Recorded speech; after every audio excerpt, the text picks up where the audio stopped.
Hi, and welcome to yet another episode of History Time. Just last week, S. Kandan on Twitter sent me a message saying, "Why are you not speaking about areas such as Padi and Avadi?" And so I decided, why not? Let me speak about the history of Avadi today. This episode is dedicated to you, Kandan.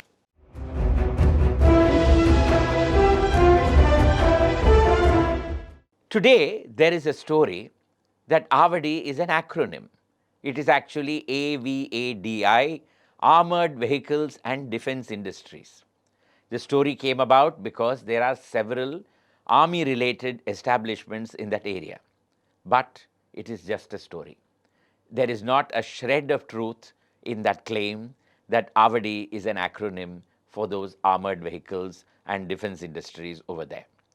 Avadi itself appears to be a very old name because you come across it in the East India Company records. They couldn't have known that defense vehicles and industries were coming up over here after 200 or 300 years. We also find that when Robert Bruce Foote was conducting his excavations late in the 19th and early in the 20th century, he found several Paleolithic remains in the areas surrounding Avadi.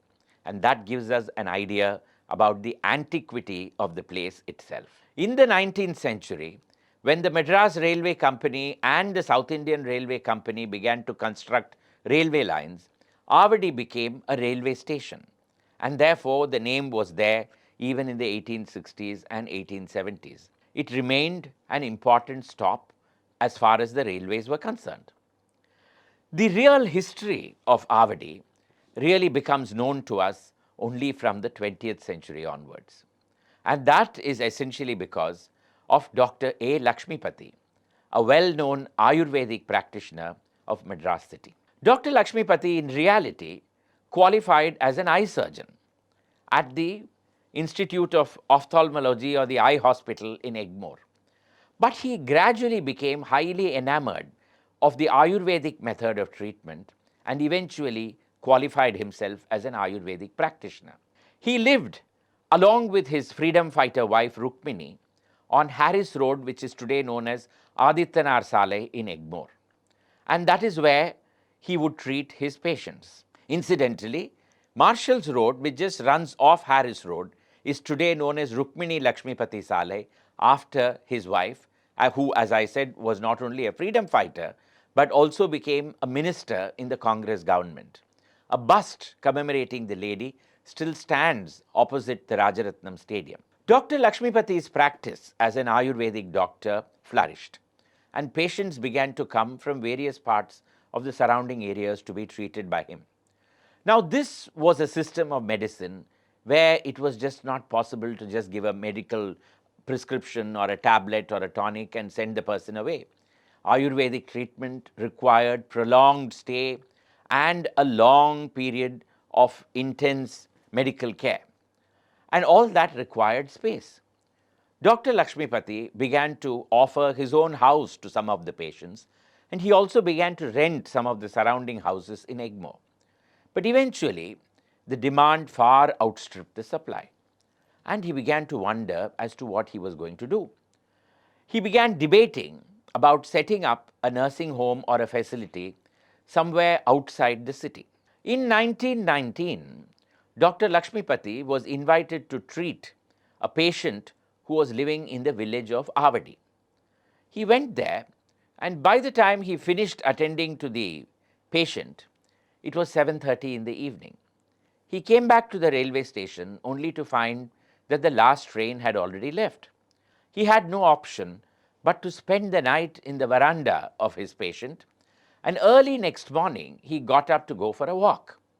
And then what he saw impressed him. The Avadi of 1919 is captured for us in his biography. He says there was the Avadi lake, and a short distance away there was a beautiful lotus pond. Surrounding it were brilliant gardens and trees. And in the distance, there was an orchard of 500 mango trees. He liked the place so much that he decided to buy the entire area. At that time, land prices were such that 1 acre in Avadi was available for rupees 100. Dr. Lakshmipati bought 4 acres. And then you remember that orchard of 500 mango trees? He got to know that was owned by Nawab C. Abdul Hakim, a very famous leather merchant of Madras. He approached Nawab Abdul Hakim and took much of that area on lease. Eventually, over a period of 11 years, he would end up buying out Nawab C. Abdul Hakim, and he would have around 300 acres of land in that area. Arogya Ashrama was the name that he gave this medical facility. The area itself he named Hakim Nagar after Nawab C. Abdul Hakim. Arogya Ashrama was inaugurated in the 1920s by Dr. Jacob R.N. Chaurimuthu, a name that is completely forgotten today. But when I say Tambaram Sanatorium, I can see all of you perking up.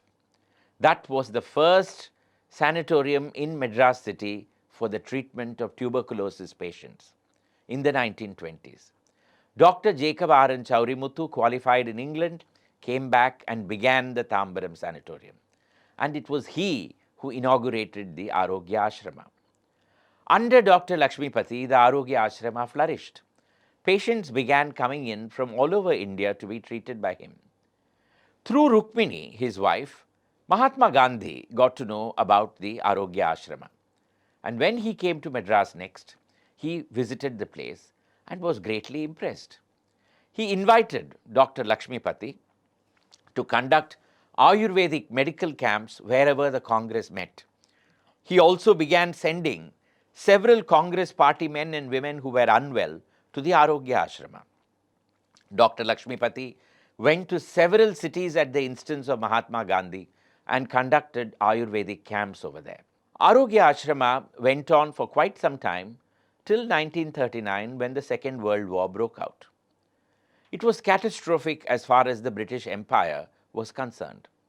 And all the harbours on the eastern front of India were bombed, except for Madras. Calcutta fell, Kakinada was bombed, Colombo was bombed, and the Madras harbour was the only one that was functioning.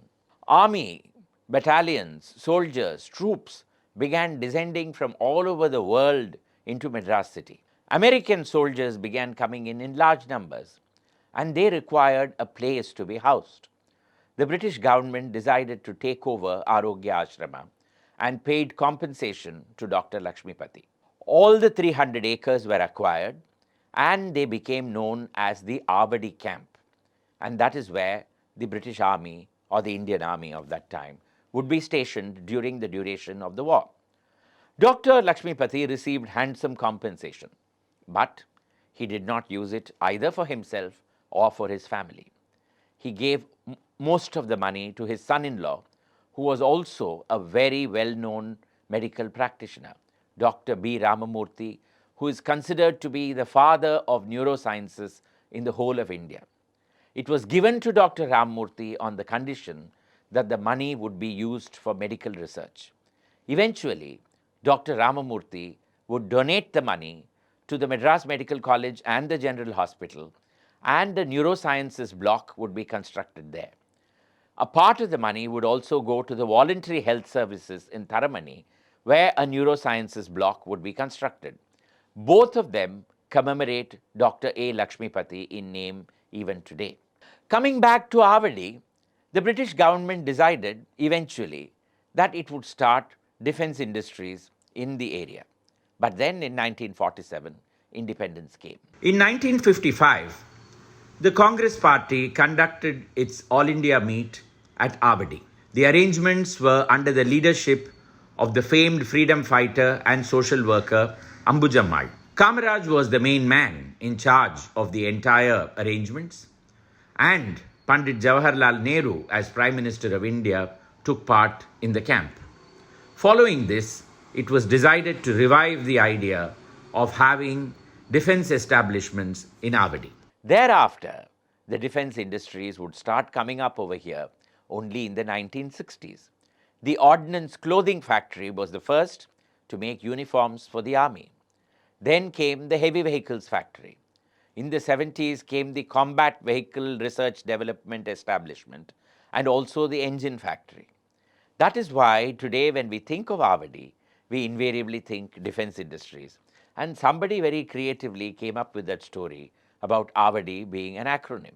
What of that beautiful verdant sylvan area that Dr. Lakshmipati saw so many years ago? Nothing really remains. Gone is that lotus pond. There is no pond, and there are no lotuses either. But we have a lot of interesting memories in that particular area. Thank you, and I promise to be back soon with more interesting stories from history. Bye for now.